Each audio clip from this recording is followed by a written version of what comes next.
anotado, por eso lo trajimos. Muchas gracias. Bueno, vamos a exponer también los acontecimientos, lo más importante de Hechos.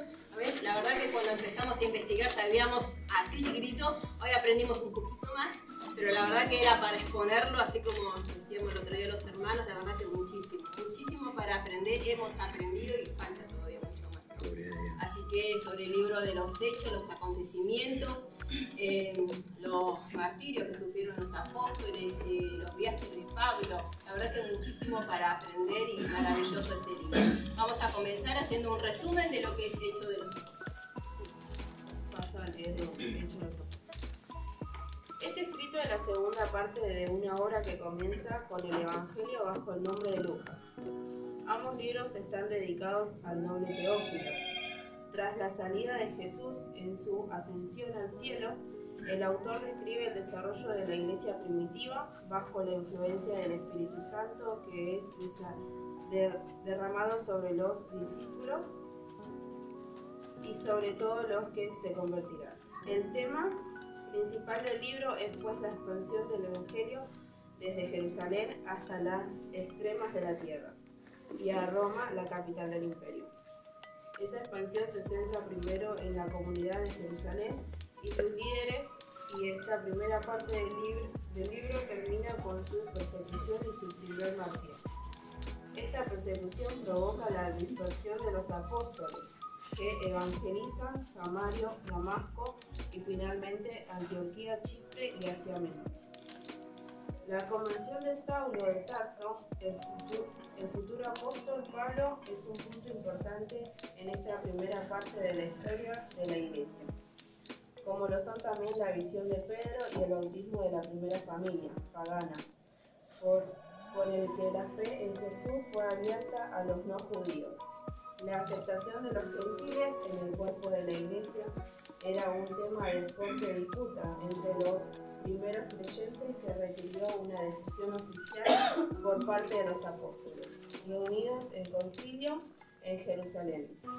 Después de esto, la predicación de la palabra y la fundación de las iglesias locales llegó a Macedonia y a Grecia. Pablo fue hecho prisionero en Jerusalén, retenido en Cesarea durante 2 años y finalmente llevado a Roma, pudiendo así predicar su mensaje en el corazón del imperio. En algunas sesiones del libro, el autor narra la historia como si estuviera él mismo presente. Lucas podría realmente haber sido testigo de los hechos que narra, pues había sido un entusiasta colaborador de Pablo en algunos de sus viajes. Pero también es posible que utilice un truco estilístico para dar más viveza a su escrito. Su principal interés es tan doctrinal como histórico, mostrando el diseño de Dios para la salvación de todos los pueblos mediante la predicación del Evangelio de Jesús. Los sermones de Pedro y Pablo constituyeron aproximadamente un tercio del texto, algunos de ellos dirigidos a los judíos y otros a los paganos. Este es un breve sobre los hechos. Sí, ahora vamos a exponer, amén. Bueno, los saludo con la paz del Señor, hermanos. Amén. Y le damos gracias a Dios, como decía recién mi esposa, que cuando empezamos a investigar, Señor, Dios nos ayude, ¿no? Aleluya. De verdad, me encontré con muchas cosas que me asombraban, ¿no? Y realmente, bueno, le damos gracias a Dios por eso, porque yo digo, lo que nos falta todavía recorrer. Así que la mano de Dios esté sobre cada una de nuestras vidas, ¿sí? Así que bueno, yo voy a empezar a hablar sobre lo que era el Espíritu Santo sobre la iglesia, primera comunidad cristiana, ¿sí? Uno de los acontecimientos que después estamos en el año 32, después de Cristo, y qué hermoso acontecimiento, ¿no? En la cual nosotros podemos ver que empieza el comienzo de la iglesia en sí, ¿no? Ese mover, que nadie lo podía callar, que nadie podía quedar quieto. Gloria. Le damos gracias a Dios por eso. Dice, después en la otra parte dice Pablo y Bernabé en Antioquía, que se convierte en el centro cristiano así. Agripa manda a decapitar a Santiago, el mayor. Él es encarcelamiento de Pedro, perdón. Pablo y Bernabé, muerte de Herodes más o menos en el 43, porque mirábamos fecha y sí, un poco arriba, un poco abajo y medio que se complicaba así. Pero le damos gracias a Dios porque bueno, ya tuvimos experiencia de lo que pasaron primero. Amén, gloria a Dios. Acomodar, porque sí había diferencia, ¿no? Porque es verdad, hermanos, las fechas, ¿no? Cuando se desvarían mucho, ¿qué pasó en la mitad, ¿no? ¿Qué pasó por ahí? Bueno, pero le damos gracias a Dios por eso, ¿no? Y bueno, misión de Pablo, dice el año 45 al 49. Después tenemos el segundo viaje de Pablo, del 50 al 52. Después dice muerte de Andrés, similar a la de su hermano Pedro, martirizado por crucifixión, no se consideró digno de morir como Jesús, fue atado a una cruz en forma de X. Los libros apócrifos de los Hechos de Andrés afirman que predicó durante 3 días mientras colgaba de la cruz. Qué experiencia, Señor, ¿no? Y a veces yo pensaba esto para mí, ojo, que a veces un dolorcito de cabeza, de rodilla, no podemos hacer nada, ¿no? Pero que Dios nos ayude, hermano, sí. Y al ver esto, por lo menos a mí, me motiva, me mueve las entrañas, ¿no? Para seguir predicando el Evangelio. Así que le damos gracias a Dios por eso. Fue encarcelado, Pablo fue encarcelado, muerte de Andrés más o menos en los 60.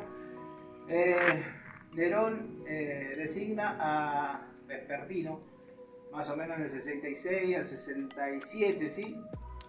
Muerte de Bartolomé en el 69, muerte de Felipe en el 80, muerte de Juan sería el 98, más o menos ahí, ¿sí? Así que le damos gracias al Señor. Después tenemos aquí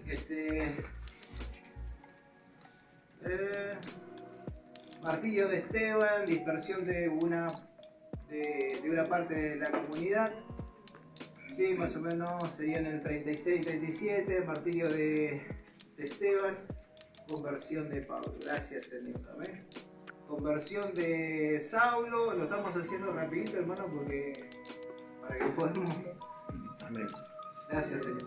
Camino a Damasco, ¿sí? Después, bueno, leemos en el 44, año 44, encarcelamiento de Pedro, muerte de Santiago, hijo de Zebedeo, muerte de Santiago el mayor, ¿sí? Le damos gracias al Señor, vamos a un acontecimiento más adelante. 48 y 49, concilio de Jerusalén, concilio de Jerusalén, los convertidos del paganismo, en la cual hubo un problemita ahí, sí, en la cual querían poner las leyes judías sobre los gentiles. Y yo le doy gracias a Dios porque eso también nosotros lo leemos, pero pasa de largo. Pero cuando se le da importancia, qué peso tiene, ¿no? Así que le damos gracias al Señor por eso. Tercer viaje de Pablo, dice 53 al 58. Muerte de Santiago en el 62, el menor, ¿sí? Muerte de Tadeo. 64, muerte de Pedro, Simón el celote, muerte de Pablo, martirio de Pedro para los católicos, el primer papa crucificado boca abajo por el emperador Nerón, ¿sí? Incendio de Roma y persecución de los. Bueno, ahí es cuando se arma el primer problema y la persecución más grande que hubo de los cristianos, ¿no? En la cual es incendiado Roma y se le pone culpables a los cristianos, ¿no? Y bueno, de ahí hay una persecución de muchos años y que Dios nos ayude. Amén. Después en el 68 dice muerte de Pablo, el apóstol de los gentiles, decapitado por el emperador Nerón, se suicidó Nerón en el mismo año, ¿sí? Y le damos gracias a Dios por esos acontecimientos importantes. Así que es la verdad, hermano, yo cuando me puse a ver esto, me ponía a llorar, ¿no? Porque yo digo cuántas cosas a veces uno dice, con todo respeto a todos le digo así, que nosotros venimos a estudiar el seminario y solamente no tomamos de la materia, ¿no? Yo lo digo por experiencia propia, ¿sí? Que no se le da importancia. Pero ahora investigando esto, le digo, Señor, ayúdanos con tu gran misericordia. Ayúdanos, Señor, sí. Porque hay mucho para dar todavía, hay mucho para aprender y para hacer. Hay mucho, hermano, sí. Y el otro día nuestro hermano recalcaba y decía tanto tiempo y se calculaba que algo, si no me acuerdo bien, me decía 35 años que pasan, ya tendrías que ser maestro. Y me hacía pensar todo esto alrededor mío y bueno, la verdad que fue y es de gran bendición esta materia, ¿sí? Aún nosotros estamos estudiando discipulado dentro de la iglesia y esto fue como un aporte mayor a lo que estamos estudiando, así que Dios la bendiga, hermano. Gloria a Dios.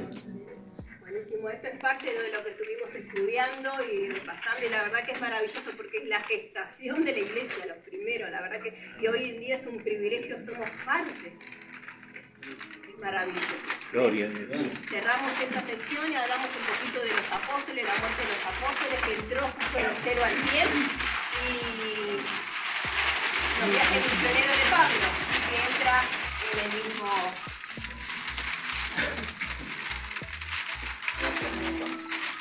Saludos para Papá Señor.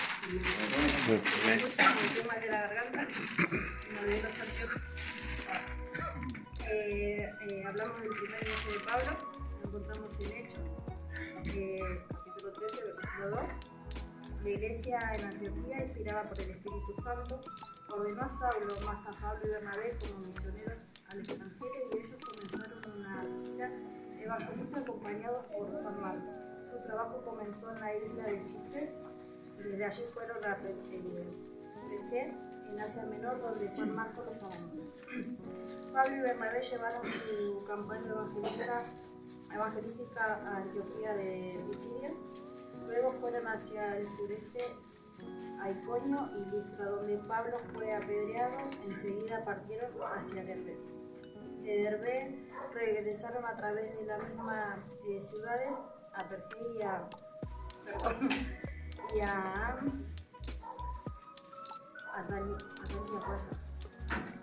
puerto desde el cual navegaron hacia Antioquía de Siria, la ciudad donde habían comenzado. En su viaje tuvieron una distancia de cerca de 2.400 kilómetros. Su misión duró cerca de 2 años.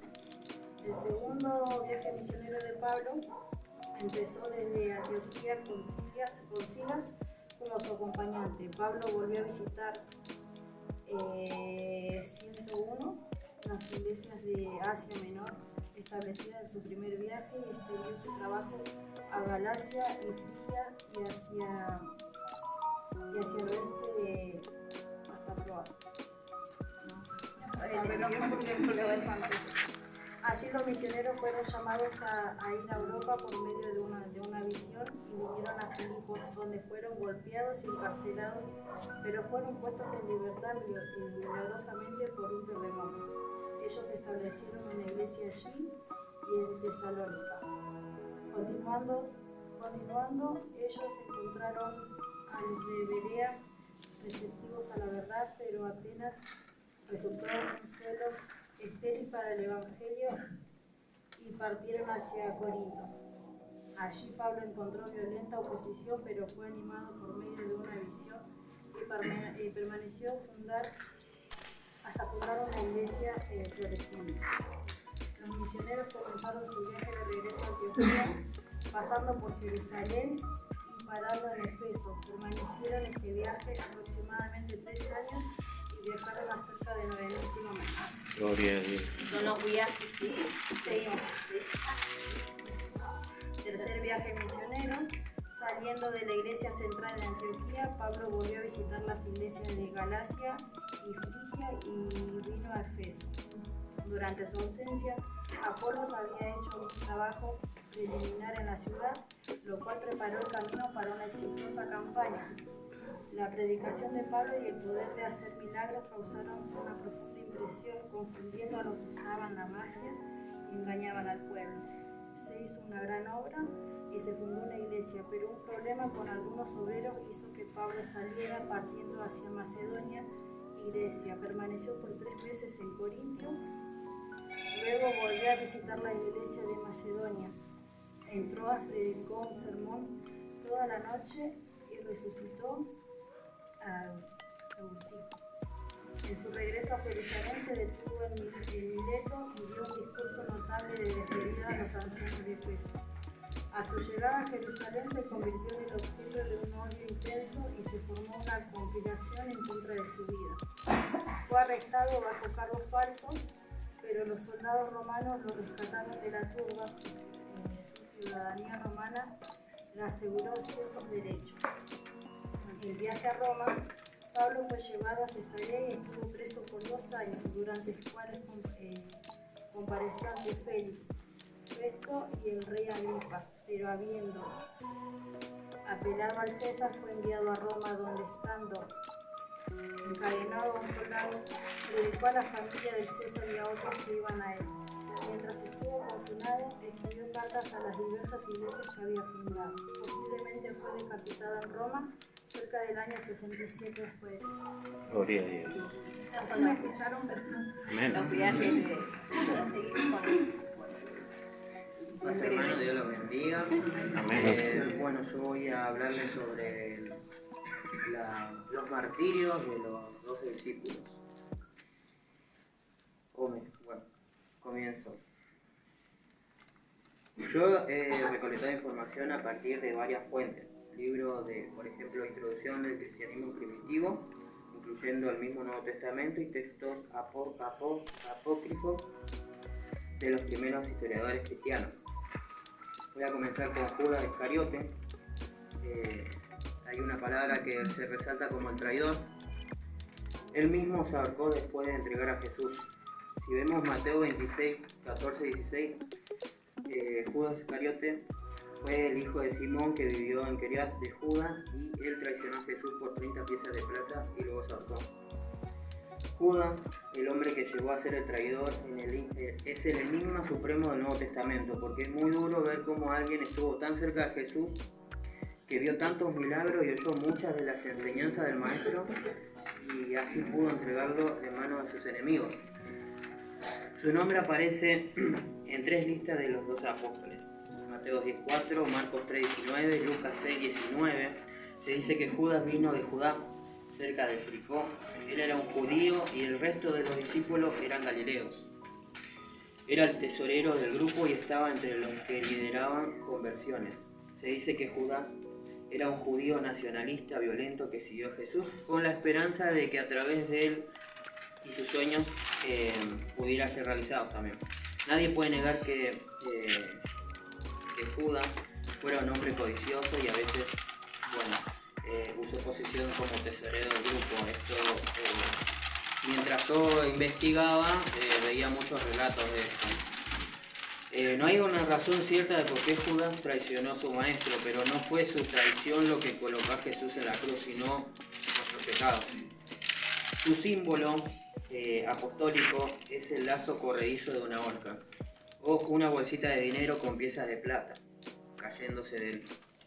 De acuerdo con Mateo 27:3-6, el apóstol traidor sintió rápidamente remordimiento por su traición a Jesús y fue al templo a retratarse. Cuando los altos sacerdotes ignoraban su declaración, arrojando las 30 piezas de plata que había sido pagado, y se fue y se ahorcó. Pero cuando vemos Hechos 1, 15 y 20, de 15 al 20, da una versión diferente. Incluso es como que habla sobre la muerte de Judas.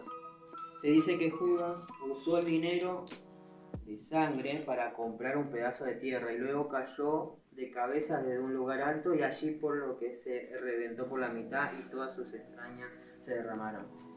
Residentes de Jerusalén, que pasó a denominarse en lugar, lo que significa hoy en día campo de sangre. Se desconoce dónde está sus restos también. Prosigo, voy a hablar de Pedro. Fue crucificado con la cabeza abajo. Simón Pedro, que fue designado por Jesús el líder de la nueva secta, Es vista por los católicos como el primer papa. Finalmente fue martirizado en Roma durante el reinado del emperador Nerón. Según su historia, Pedro pidió ser crucificado de cabeza abajo, por lo que su muerte no sería equivalente a la de Jesús. Y los romanos, supuestamente obligados, lo hicieron. Simón el Celote, uno de los apenas conocidos seguidores llamado cananista o celote, vivió en Galilea. La tradición dice que fue crucificado. En 2 lugares, en la Reina Valera, en 1960, es llamado cananista, en Mateo 10:4 y Marcos 3:18. Sin embargo, en otros 2 lugares es llamado Simón el Celote, Lucas 6:15 y Hechos 1:13. En el Nuevo Testamento no dice prácticamente nada sobre él, personalmente, excepto que dice que era un celote. Los celotes eran nacionalistas, judíos, fanáticos, quienes tuvieron desatención heroica por el sufrimiento envuelto y la lucha por lo que ellos consideraban como la pureza de su fe. Los celotes fueron enloquecidos con el odio por los romanos y fue este odio por Roma lo que destruyó la ciudad de Jerusalén. Josefo dice que los celotes fueron personas imprudentes, celosos en buena práctica y extravagantes e imprudentes en las peores clases de acciones. Además, dice desde su entorno que vemos que Simón fue un nacionalista fanático en nombre de devoto de la ley, un hombre que con odio amargo por cualquier persona que se atreviera a comprometerse con Roma. Aún así, Simón claramente sobresalió como un hombre de fe. Abandonó todos sus odios por la fe que mostró hacia su maestro y el amor que estuvo dispuesto a compartir con el resto de los discípulos, y especialmente con Mateo, el cobrador de impuestos romano. Es una historia extra. Simón el Celote, el hombre que una vez pudo haber matado por lealtad a Israel, llegó a ser el hombre que vio que la voluntad de Dios no tiene servicio forzado. La tradición dice que murió como un mártir. Su símbolo apostólico es un pez sobre una Biblia, lo cual indica que fue un pescador que llegó a ser un pescador de hombres mediante la predicación de Simón. Sus restos descansan en la Basílica de San Pedro en Roma, Italia. Vemos también el apóstol Andrés, que fue martirizado en la cruz en Patras, esto en Grecia. De acuerdo con un historiador del siglo XV, el religioso Dorman Newman, Andrés, hermano de Pedro, fue a Patras en el oeste de Grecia en el 69 después de Cristo, cuando el procónsul romano Agaetes debatió la religión con él. Agaetes trató de convencer a Andrés de abandonar el cristianismo, por lo que no tendría que torturarlo y ejecutarlo, pero cuando eso no funcionó, decidió dar a Andrés el tratamiento completo, por lo que fue flagelado. Andrés fue crucificado en una cruz en forma de X en Grecia. Después de haber sido azotado severamente por 7 soldados, ellos ataron su cuerpo a la cruz con cuerdas para prolongar su agonía. Sus seguidores reportaron que cuando él era llevado a la cruz, Andrés lo saludaba con estas palabras: hace mucho he deseado y he esperado este feliz momento. La cruz ha sido consagrada por el cuerpo de Cristo colgado en ella. Él continuó predicando a sus verdugos y a las personas que se encontraban por ahí durante 2 a 3 días. Andrés era el hermano de Pedro e hijo de Jonás. Vivió en Betsaida y Capernaum. Era pescador antes de que Jesús lo llamara. Originalmente fue un discípulo de Juan el Bautista en Marcos 1, 16 al 18.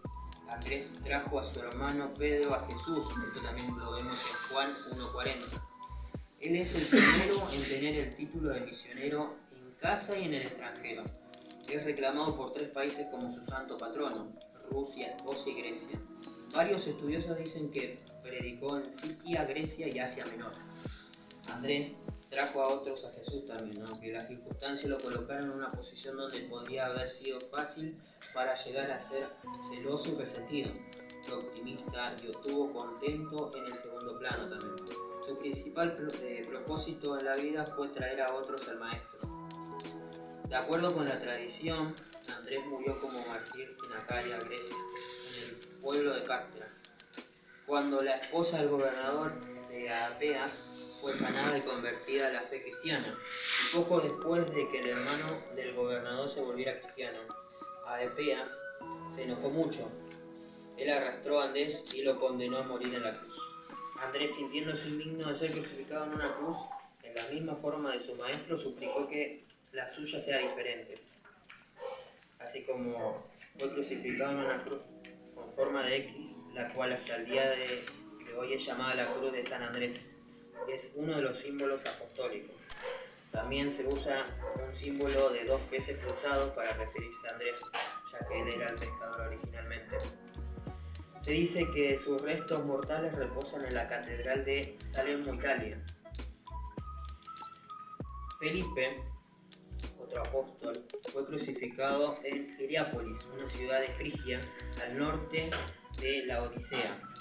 El primero de los discípulos de Jesús, se dice, que se convirtió en misionero en Asia. Con el tiempo viajó a la ciudad egipcia de Heliópolis, donde fue azotado y echado a la cárcel y crucificado en el 54 después de Cristo. La tradición dice que Felipe predicó en Frigia y murió como mártir en Hierápolis. Vemos también en Juan 1:44, cuando el pueblo del cual Pedro y Andrés vinieron, también vemos el parecido, es que él también fue el pescador, aunque los primeros 3 evangelios registran su nombre en Mateo 10:3, en Marcos 3:18, en Lucas 6:14 y en Hechos 1:13. Es el evangelio de Juan que Felipe se vuelve una personalidad viviente. Los estudiosos no están de acuerdo sobre lo que hizo Felipe en Hechos 6:5, y tenemos a Felipe como uno de los 7 diáconos ordenados. Algunos dicen que esto es otro Felipe. Algunos creen que realmente este es el apóstol. Vemos también que se quedó con Pablo en Cesarea en Hechos 21:8 y fue una de las figuras importantes en los emprendimientos misioneros de la iglesia primitiva. Vemos que en el Evangelio de Juan muestra a Felipe como uno de los primeros entre tantos a quienes Jesús le dirigió la palabra «sígueme». Cuando Felipe conoció a Cristo, inmediatamente encontró en Natanael y le dijo: «Le hemos encontrado de quien Moisés y los profetas escribieron». Natanael era desconfiado, pero Felipe no argumentó con él. Simplemente le contestó: «Ven y ve». Esta historia nos dice 2 cosas importantes sobre Felipe. Primero, muestra su correcto acercamiento al que desconfía y su simple fe en Cristo. Y segundo, muestra que tenía un instinto misionero. Sus restos mortales descansan en la Basílica de los Santos Apóstoles en Roma, Italia. Vemos también la vida de Bartolomé. Fue desollado vivo en Ariana. Disculpe, hermano. Sí. ¿Es importante o que pase directamente al martirio? Al martirio. Sí, al martirio. Al martirio, Sí, vamos al martirio porque con el tiempo, sí. en sí, a ver, el tema del martirio es cómo murieron, dónde murieron y dónde están los restos de ellos. Sí. Se cree en la historia porque van a ver que hay varias fuentes, y algunos dicen una cosa, otros otra, pero la mayoría apuntan ejemplos, están en Roma, están en Grecia, están en tal lugar. Puntualmente. Perfecto. Bartolomé fue desollado vivo en Alba, en Arinelle. Sus restos reposan en una catedral en Roma que lleva su nombre. Vemos también la vida de Mateo, que fue muerto de espada en Etiopía. Y vemos que también se encuentra su resto en la catedral de San Mateo, en Cilicia, Italia. Vemos también la vida de Tomás, que sus restos descansan en la catedral de Santo Tomás, en Chennai. Después, si hablamos de Lucas, Pablo de Tarso y Santiago Mayor, no encontré información de dónde se encuentran sus restos. Veo lo que es Santiago el Mayor, que fue degollado en Jerusalén, y sus restos descansan en la iglesia de Santiago de Compostela, en España. Santiago el Menor fue lanzado a tierra desde el pináculo del templo y luego muerto a golpes. Sus restos descansan en la Basílica de los Santos. Ahí le tenés un poquito. Sobre él es el que llamaban rodillas de camello. Bien. Sí, lo tenía acá también. Bien. Es como para resaltar eso, que de él es algo tan tremendo cuando encuentran el tema de las rodillas, un hombre de oración. Simón el Celote fue muerto y despedazado. Sus restos descansan en el altar de la crucifixión en la ciudad del Vaticano. San Matías primero fue apedreado y luego decapitado, y sus restos descansan en el Trier de Alemania, en la iglesia de San Mateo. Judas Tadeo fue muerto y despedazado. Sus restos reposan en la Basílica de San Pedro en Roma, Italia. Y Juan murió de una muerte divina, si se le puede decir. Sus restos descansan en la basílica que lleva su nombre en Turquía. Quería aportar algo más, que el decir que no es tan importante a veces cuando yo leía y buscaba información, me encontré con algunos comentarios que decían, el decir que no es tan importante saber cómo murieron los apóstoles es algo que no se debería decir a la ligera, y he visto este tipo de comentarios. Pero lo que sí es importante es el hecho de que todos ellos estuvieron dispuestos a morir por su fe. Si Jesús no hubiera resucitado, los discípulos lo hubieran sabido. Las personas no morirían por algo que ellos saben que es una mentira. El hecho de que todos los apóstoles estuvieran dispuestos a padecer horribles muertes, rehusando a renunciar a su fe en Cristo, es una tremenda evidencia de que ellos realmente presenciaron la resurrección de Cristo. En lo personal me impacta ver la fe y la convicción de estos hombres de Dios. Y creo que a este punto, todos los que estamos en este auditorio saben que la verdad es el precio del Evangelio de Jesucristo. Y es allí donde mostramos nuestra fidelidad delante de nuestro Salvador Jesús. Gloria a Dios. Esa es nuestra primer parte del 30 al 100, del 0 al 100, sí, que queríamos exponer muchísimo material, hay muchísima información, uno quiere darlo todo, pero bueno, también debemos ser prudentes, sé que también ellos tienen mucho para exponer y la verdad que nos queda en nuestra memoria, ¿no? De poder, nosotros tendríamos realmente en nuestro corazón de ver la vida de los apóstoles, de no negar nuestra fe, que esto realmente pueda quedar en nuestro corazón y en nuestra mente. Seguimos con el segundo grupo. Gloria a Dios. Saludos con el Padre Señor, hermano. Amén. Bueno, yo voy a hablar del año 100 al 200. Dice el año 68 al 100, la edad sombría desde el martirio de Pablo hasta la muerte de Juan. En el año 107, Simón, el sucesor de Santiago, obispo de la iglesia de Jerusalén, lo crucificaron. En el año 107, por orden de los hermanos romanos, en Palestina durante el reinado de Isaac.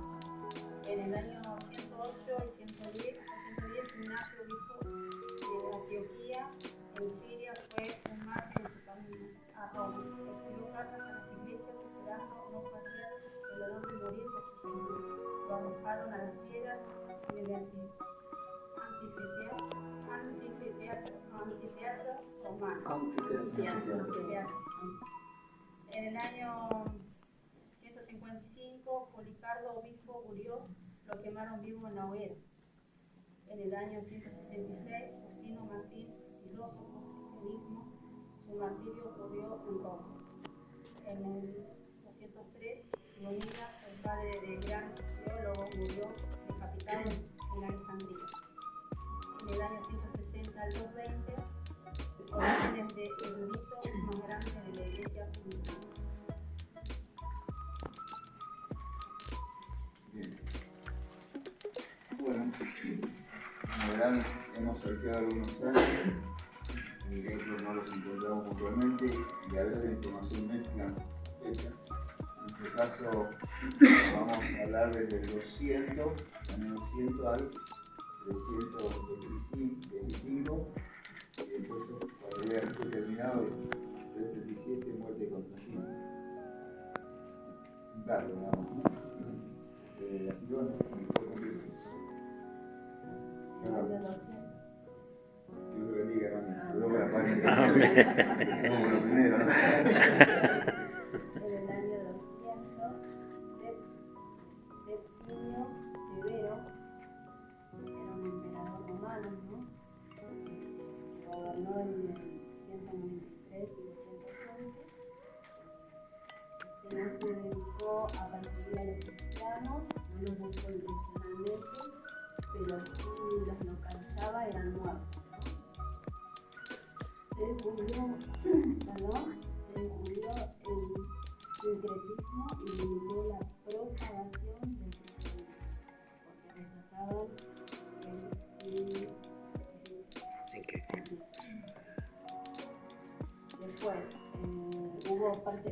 persecuciones, ¿no? El gobierno, persecuciones crueles en estos lugares, ¿no? Egipto, África y Oriente. Después Marco Aurelio, Antonino, llamado Caracalla, hijo mayor del séptimo Severo, fue un tirano malvado y realizó persecuciones en estos años, ¿no? 203 a 204.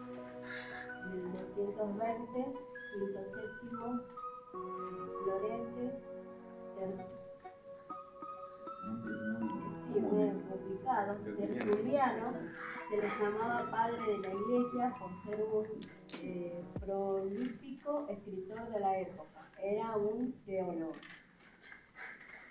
Después, en 250, una persecución de Décimo, ¿sí? Un emperador romano. Después, Cipriano de Antioquía pertenecía a una larga tradición de magos y sacerdotes paganos, que incluyó diversos cultos de ocultismo. La leyenda cuenta que conocía a Justina, una cristiana, y dicen que sus propios demonios le dijeron que no podían hacer nada a Justina porque tenía la fe en Jesucristo. Se convierte al cristianismo y llegó a ser diácono, sacerdote y obispo en Antioquía. Fueron muertos en el 304. Gloria a Dios. Para agregar esa historia, dice que este varón venía de cuna pagana, ¿no es cierto? Y que se enamora de Justina, una cristiana, conocida a veces en el medio actual, ¿no? Y él, mediante sus hechicerías, quería conquistar el corazón de esta joven, pero allí dice que un propio demonio se le presentó y dijo que no podía, porque en el corazón de esa joven estaba la fe en Jesucristo. Y es así que él, por amor a la joven, se interioriza del cristianismo, se termina convirtiendo, y fíjense lo que estamos hablando, ¿no? A tal punto que primero fueron azotados para que negaran su fe, Justina y este varón, no negaron su fe. Luego fueron despellejados para que nieguen su fe, no negaron su fe. Gloria a Dios. Luego fueron, dice la historia, que fueron echados a un recipiente de agua hirviendo, y los que querían verlo sufrir y padecer se sorprendieron porque Dios hizo un milagro de que salieron ilesos de esa agua hirviendo. Entonces, viendo que no se morían, finalmente fueron decapitados a la orilla del río. Esto muestra no solamente los testigos populares, esa valentía de dar la vida por el Señor, sino por medio de la palabra, ¿no? Ya el Señor no estaba, pero era la palabra que empezaba a circular, y cómo empezaba a hacer historia en hombres y mujeres que creían a tal punto de no negar la fe a una expensa de ser muertos, ¿no es cierto? Continúa la historia, luego en el 260 continúa la persecución por medio del emperador, vamos a la ayuda.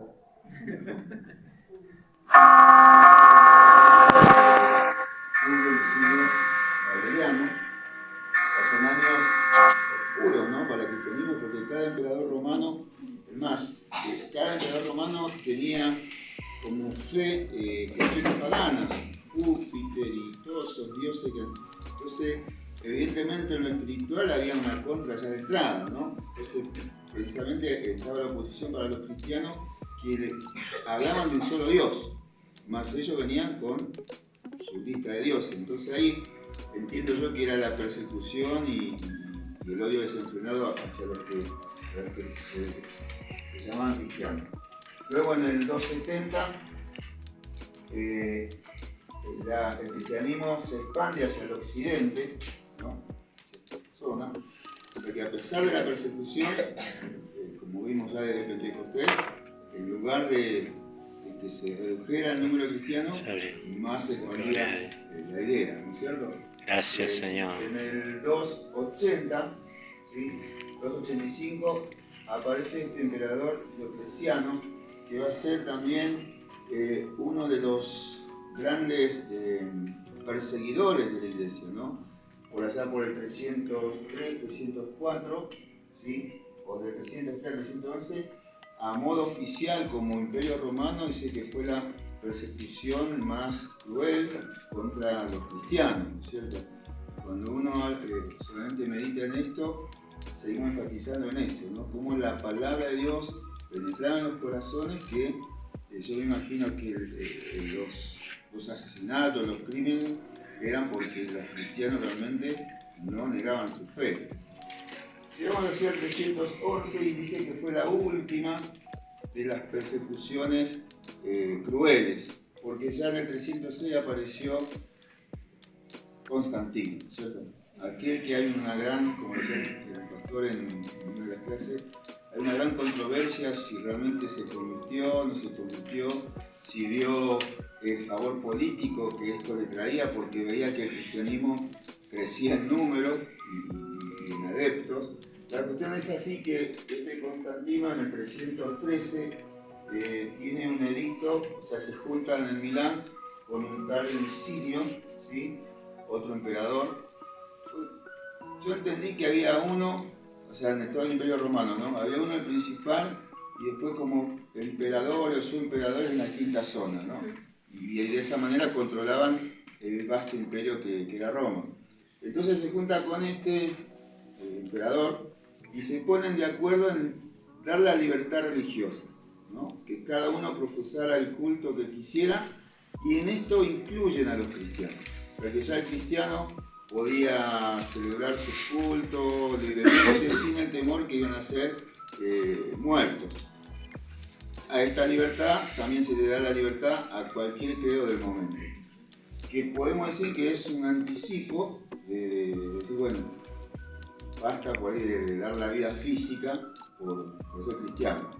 Bueno, sigue la historia en el 303, luego en el 323 hay un conflicto político entre estos dos emperadores, y ahí es donde vence Constantino, y precisamente dice la historia que Constantino como que le creyó al Señor y oró al Señor y por eso ganó una batalla y se hizo un estandarte con símbolos cristianos.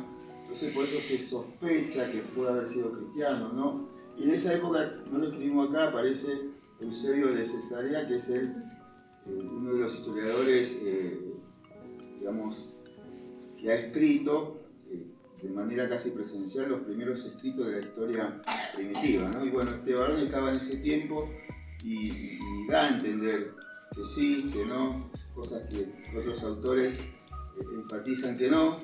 Y Eusebio, yo no leí todo lo que, no leí directamente lo que escribió él, pero sí los comentarios, ¿no es cierto?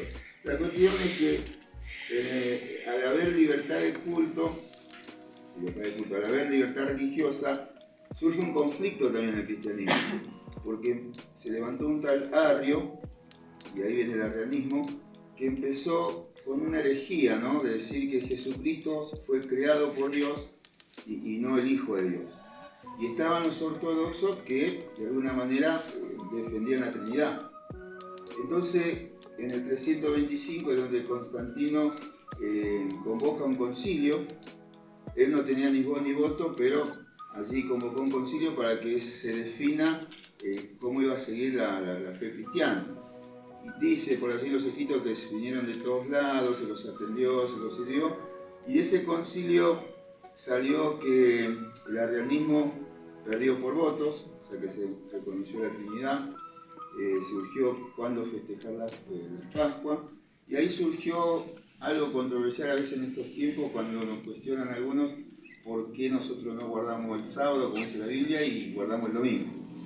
Paréntesis, ¿no? Pero allí también de ese concilio surgió que el día domingo se descansaría y ningún obispo, nada, haría tarea alguna más que dedicarse a las cosas de Dios.